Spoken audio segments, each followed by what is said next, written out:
Hi friends, Harsh ജിതീഷാണ്.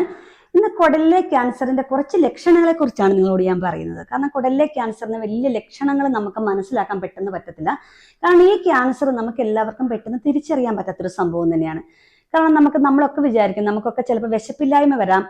കാരണം നമുക്ക് എന്താ പറയുക, നമ്മൾ ഗ്യാസിന്റെ പ്രശ്നമാണെന്ന് ചിന്തിക്കുന്നവരാണ്. നമുക്ക് വിശപ്പില്ലായ്മ വരും, നമുക്ക് ദഹനക്കേടിന്റെ പ്രശ്നങ്ങൾ വരും, നെഞ്ചിന് എരിച്ചിൽ വരും, അല്ലെ വയറിൽ നമുക്ക് അൾസർ ആണെന്ന് നമ്മൾ വിചാരിക്കും. അപ്പൊ നമ്മൾ ഓൾറെഡി ഗ്യാസിന്റെ ടാബ്ലറ്റ്സ് കഴിക്കും, അല്ല നമ്മൾ അരിഷ്ടം കഴിക്കും, അല്ല നമ്മൾ ജീരകവെള്ളം കുടിക്കും. ഇങ്ങനെയൊക്കെ നമ്മൾ മുമ്പോട്ട് പോകുന്നവരാ.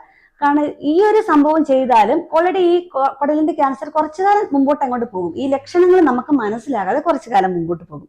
പക്ഷേ നമ്മളൊക്കെ ചിന്തിക്കേണ്ട കാര്യമുണ്ട്. കാരണം നമ്മൾ ഇതിനകത്ത് ചില കാര്യങ്ങൾ ചിന്തിക്കണം. കാരണം നമ്മൾ വയറ് നിറച്ച് ചിലപ്പം ഒരു പ്ലേറ്റ് ചോറ് തിന്നുന്നവരായിരിക്കാം, അല്ലെ നമ്മൾ ഒരു ഒന്നര ബിരിയാണിയൊക്കെ അടിക്കുന്നവരായിരിക്കാം. പക്ഷെ കുറേ കാലങ്ങൾ കഴിയുമ്പോൾ നമുക്ക് ചിലപ്പം ഫുഡ് കഴിക്കാൻ പറ്റുന്നില്ല. അതായത് കുറച്ചൊരു 2 പിടി ചോറ് കഴിക്കും, നമ്മുടെ വയറ് നിറഞ്ഞു പോകുന്നു.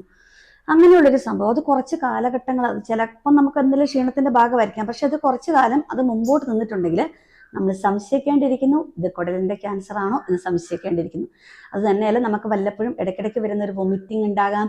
പിന്നെ നമ്മുടെ മലത്തിൽ കൂടി ചിലപ്പം ബ്ലഡ് വരാം.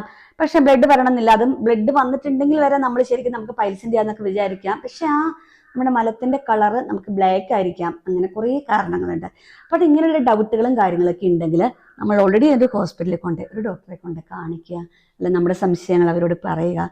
കാരണം അവരെന്താണ് നമ്മളോട് പറയുന്നതെന്ന് നോക്കി നമ്മളതൊക്കെ ചെയ്യേണ്ട കാര്യങ്ങളാകട്ടോ. കാരണം ഈ ഒരു ക്യാൻസറിനെ കുറിച്ചെന്ന് പറയുമ്പം നമുക്ക് പെട്ടെന്ന് കണ്ടുപിടിക്കാൻ പറ്റാത്തൊരു സംഭവം തന്നെയാട്ടോ.